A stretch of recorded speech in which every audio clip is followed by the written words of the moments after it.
everyone, welcome to the podcast of 6F International Business Management class with me Belinda, and today we're having Ibu Made Padma Dewi Bajirani SPCMC. Halo Ibu, bagaimana kabarnya hari ini? Baik, terima kasih. Terima kasih sebelumnya Ibu sudah meluangkan waktunya untuk podcast bersama kelas kami. Jadi Ibu ini menjabat sebagai koordinator bidang keilmuan dan riset di IPK Himpunan Psikologi Indonesia dan juga sebagai pembina organisasi Trilogi. Wah Ibu, terima kasih sekali sebelumnya sudah menyempatkan waktunya karena topik pembahasan kita pada podcast kali ini itu adalah tentang leadership, yaitu how to establish yourself as a leader, exploring one's potential as an influential leader based on psychology to build a healthy work environment. Jadi dari tema kita ini sangat relate sekali dengan pengalaman Ibu pastinya. Untuk sekarang ini Ibu kesibukannya boleh di-sharing dengan kita Ibu? Oke, terima kasih Kak Belinda ya manggilnya ya. Tadi saya dengar temanya tuh panjang kali lebar kali tinggi ya. Agak berat ya sebenarnya isi temanya. Tapi kalau ditanya tentang kesibukan, full timer as a mom sebagai seorang ibu, kemudian part timernya sebagai staf pengajar di program studi sarjana psikologi Universitas Dayana. Kemudian di dalam program studi saya juga sebagai pembina dari Trilogi, tim relawan psikologi yang merupakan salah satu divisi khusus untuk penanganan dalam kebencanaan.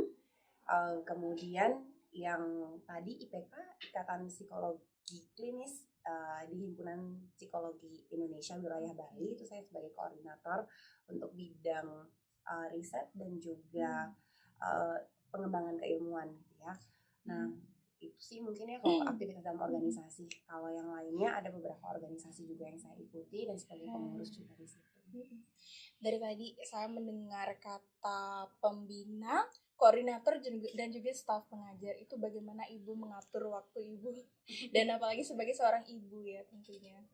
Dicoba untuk, mungkin jawabannya klise ya, dengan time management itu tuh kayaknya jawabannya umum banget untuk dijawab dengan jawaban seperti itu, tapi memang itulah poinnya yang bisa kita lakukan.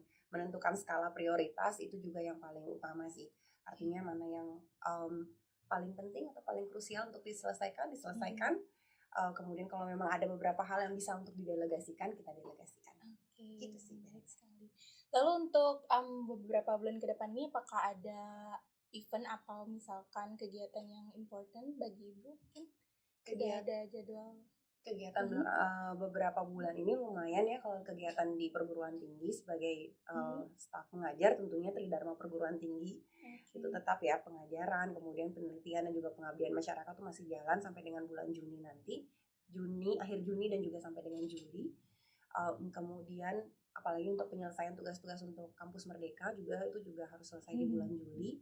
Lalu ada kegiatan event yang cukup besar itu untuk di psikologi, ada namanya kolokium. Jadi itu kayak pertemuan beberapa teman-teman di lingkungan pendidikan psikologi untuk bisa menentukan kurikulum psikologi seperti apa. Itu sih yang paling dekat mungkin ya. Ibu, could you please tell me your history? Bagaimana Ibu memulai kepemimpinan ini? Maksudnya bagaimana Ibu bisa terjun ke ranah kepemimpinan, apalagi di organisasi yang bergerak di bidang psikologi ini? Ini menarik ya dan cukup sebenarnya sangat esensial gitu ya kalau ditanya tentang historinya seperti apa. Panjang sih, tapi kalau seandainya berkaitan dengan posisi kerja saat ini dan juga kegiatan organisasi saat ini, itu sebenarnya lebih banyak karena adanya kesempatan. That's the first thing yang mungkin teman-teman juga perlu kenali gitu ya, bahwa ketika ada kesempatan gitu kita juga jadi punya satu poin plus gitu. Yang pertama ada kesempatan. Ketika udah ada kesempatan, yang kedua adalah ada minat atau niat dari kita atau kita mau mencoba, challenge ourselves. Itu juga menjadi poin yang penting gitu ya, bahwa siapa sih yang doyan dengan dunia yang nggak nyaman ya? Artinya untuk memimpin satu organisasi, untuk memimpin satu kegiatan deh paling minimal untuk jadi ketua panitia, itu kan rasanya bukan hal yang nyaman gitu ya. Pasti akan ada mungkin bersinggungan dengan orang lain, menerima tantangan itu. Mau nggak diri kita mau menerima tantangan itu? Ketika kita udah mau, siap akan banyak kondisi-kondisi yang uncertain, jadi yang tidak pasti juga kan ya.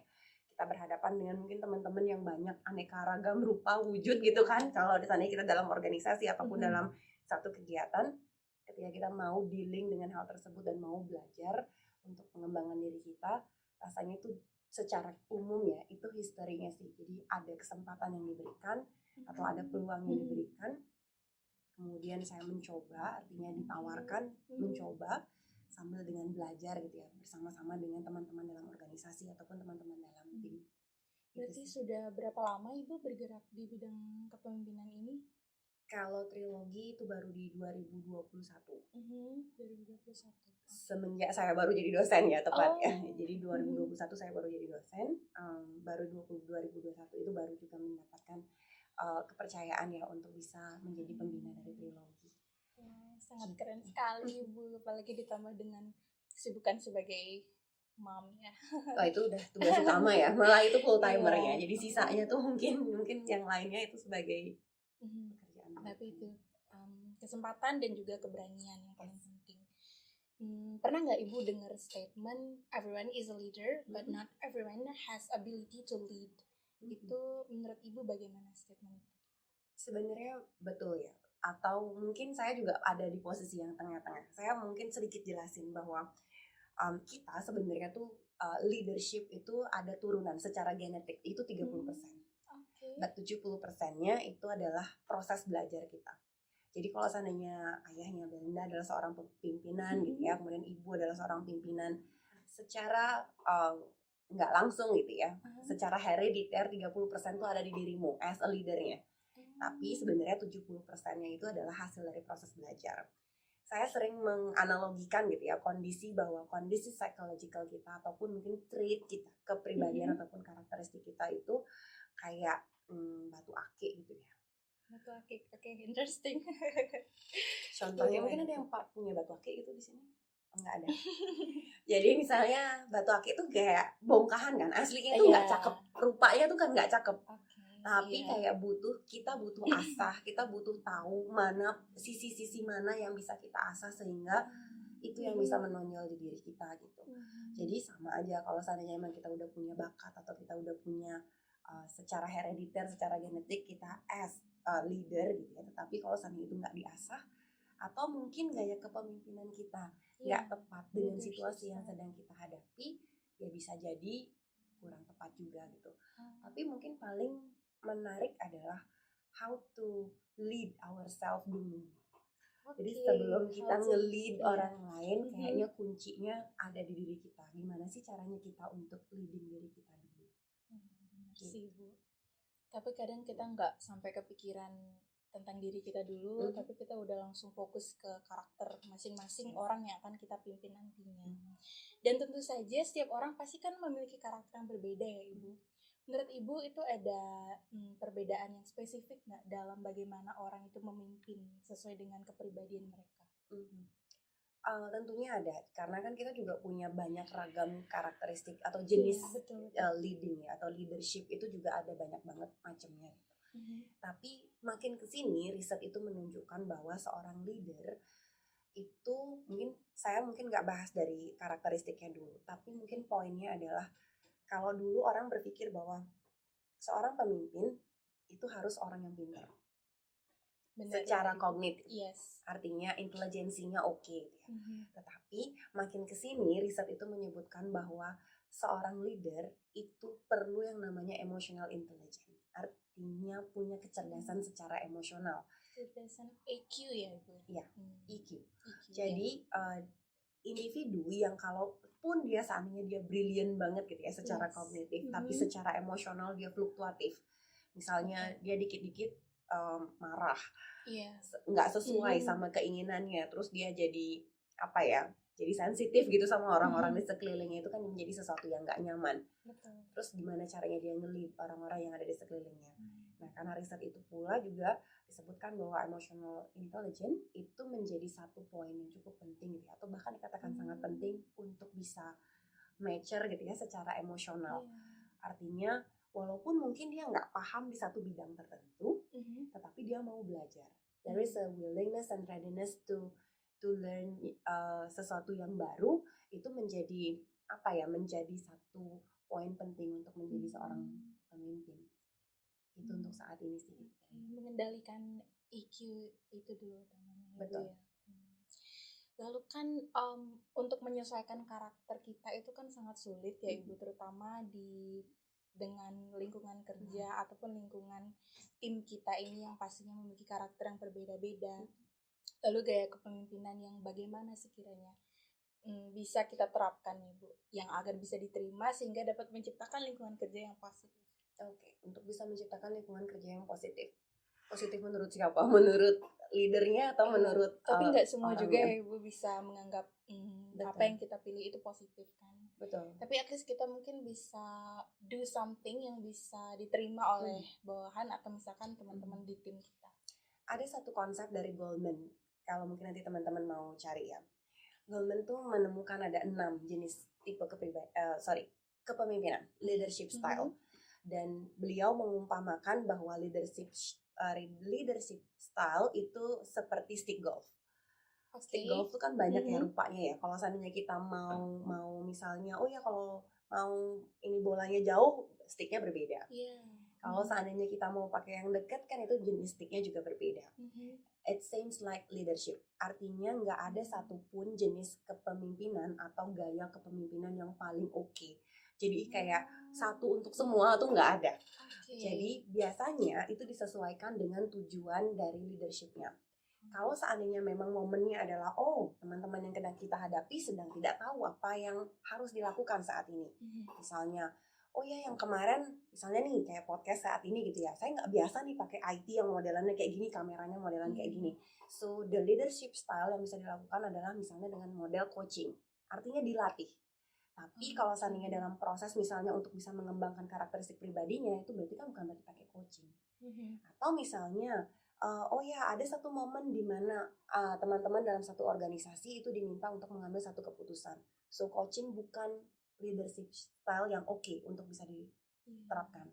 Jadi prosesnya apa? Misalnya gaya kepemimpinan apa yang bisa diterapkan? Ya contohnya adalah demokrasi.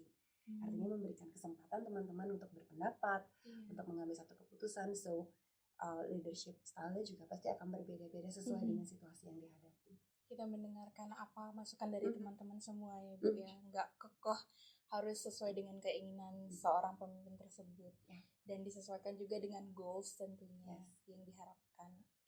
Dan mungkin ada satu tambahan. Kelihatannya kalau modelan otoriter gitu ya, kayaknya itu nggak pas gitu. Kesannya kayak sisi negatifnya kayaknya lebih banyak gitu ya dilihat kalau seandainya dengan gaya kepemimpinan yang otoriter. Tetapi based on riset ada momen-momen tertentu gaya kepemimpinan itu dibutuhkan. For example adalah misalnya ketika teman-teman ingat masa-masa pandemi dulu ya, kita dalam tanda kutip dipaksa untuk harus vaksin, kita dipaksa untuk harus pakai masker. Jadi dengan kondisi itu gaya kepemimpinan yang kayak harus gitu ya, itu juga dibutuhkan pada momen-momen darurat tertentu atau kondisi-kondisi tertentu. Jadi benar-benar harus balance atau disesuaikan dengan situasi yang sedang dihadapi. Iya betul, kembali lagi dengan goals tadi ya. Karena kan demi keselamatan kita semua, kita harus mau nggak mau keras nih sama masyarakat jadinya si pemimpinnya.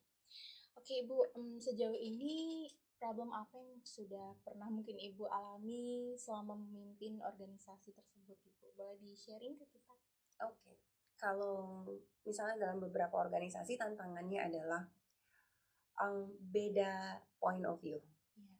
Atau yang pertama gap generasi deh. Itu yang paling terasa faedahnya ya dalam proses leadership itu. Iya. Jadi atau enggak misalnya anggota dari yang saya koordinir ini orangnya lebih senior dibandingkan dengan saya. Malah generasinya lebih atas, betul. Pengalaman beliau jauh lebih tinggi, secara mungkin degree gelar kependidikan juga lebih tinggi, tapi posisi saya as a koordinator dari beliau. Itu juga jadi tantangan sebenarnya, how to communicate dengan beliau untuk ide-ide misalnya, ataupun gagasan-gagasan dan juga apapun itu juga butuh jadi tantangan, gap generasi. Atau misalnya ketika saya menjadi pembina trilogi, saya kan juga ada gap generasi juga ya dengan teman-teman dari trilogi. Kalau mungkin teman-teman mengamati generasi Z kan gesit lincah ya, jadi kan Iya, apa-apa cepat cepat gitu semuanya, semuanya. pergerakannya sangat cepat sekali. Betul. Sedangkan mungkin di momen-momen tertentu saya juga butuh sesuatu yang mungkin dengan generasi saya yang butuh hal yang cukup stable. Gimana caranya kita bisa menyesuaikan hal tersebut gitu. Nah itu juga perlu koordinasi dan juga komunikasi.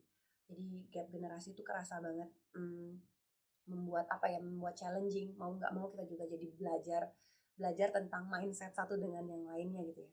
Ngelihat mindsetnya, ketika saya ngelihat kok mereka bisa ya menyampaikan pendapat seperti itu gitu ya. Itu juga jadi proses kritisasi buat saya gitu. Artinya, oh ya ternyata yang dipikirkan oleh teman-teman itu nggak terpikirkan oleh saya, dan di situ ada proses belajarnya. Gitu. Kemudian ya mungkin time management, mungkin dengan waktu itu tadi ya, dengan ada beberapa kondisi gitu yang mana yang menjadi skala prioritas, mana yang bisa didelegasikan atau tidak didelegasikan. Jadi bukan yang FOMO gitu loh, jadinya saya nggak ngerasa bahwa semua hal tuh perlu saya sapu bersih untuk diri saya, atau misalnya perlu saya pahami betul. Ada beberapa hal yang mungkin saya perlu untuk belajar lebih banyak, atau mungkin saya bisa delegasikan ke teman-teman yang lain. The last one adalah dealing with ego. Ego is really hard. Itu jadi tantangan, jadi tantangan banget, karena dengan kadang jadi posisi sebagai koordinator ngerasa cukup punya power untuk hal tersebut. Secara nggak langsung ya. Iya. Jadi pada harus didengar ya Bu ya. Ya ada poin tertentu, misalnya kayaknya kalau ketemu dengan misalnya teman-teman dalam organisasi yang nurut tuh kan enak ya. Iya.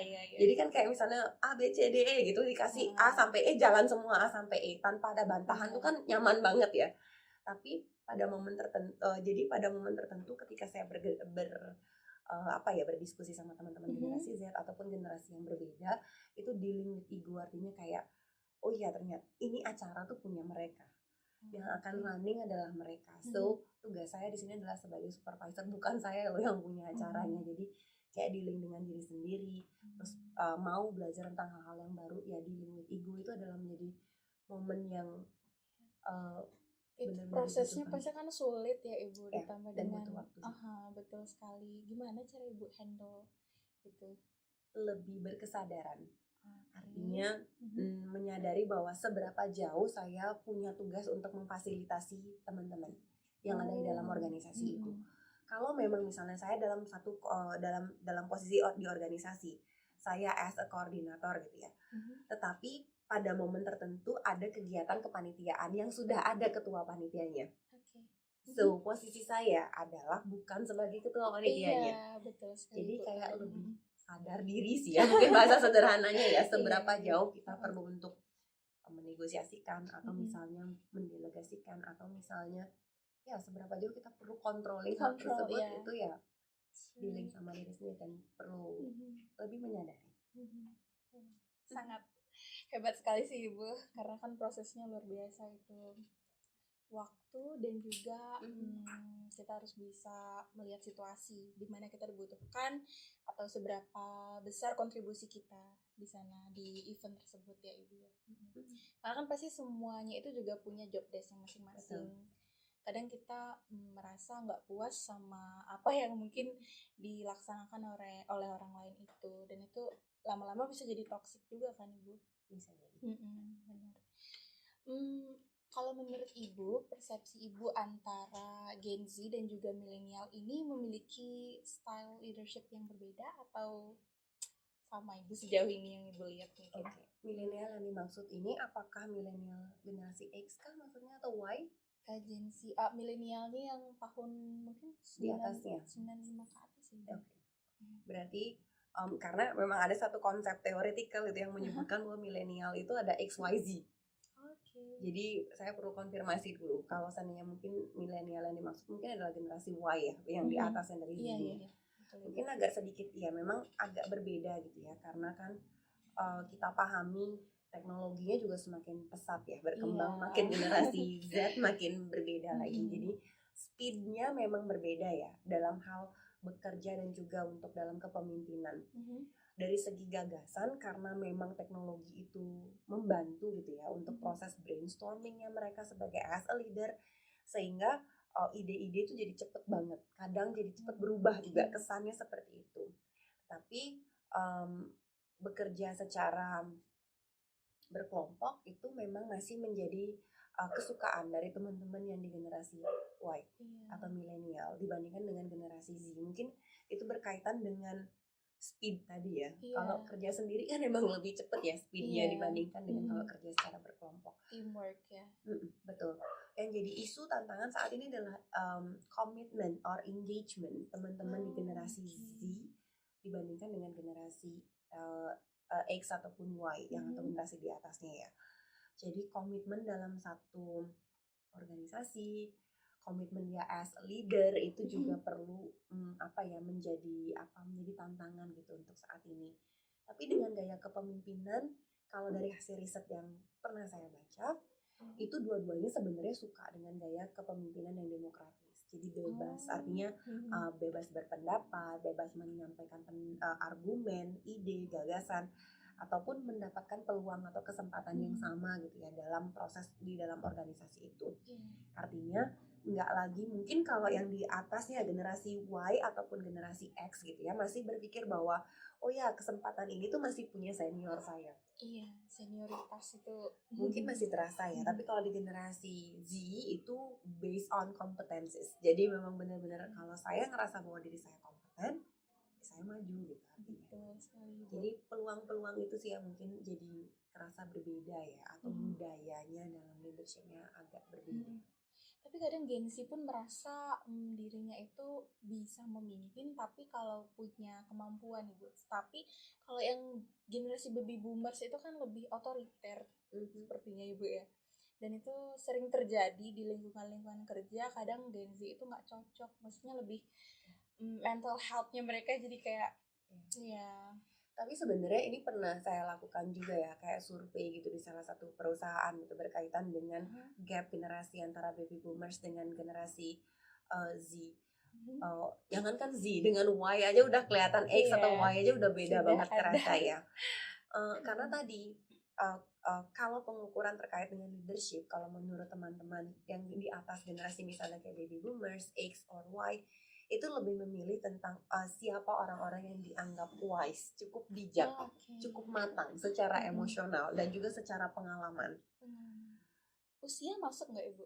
Usia juga termasuk, tapi karena punya pemahaman, karena pengalaman tadi, otomatis orang yang punya pengalaman itu adalah orang-orang yang usianya juga cukup mature gitu ya, lebih dewasa dibandingkan dengan yang lainnya.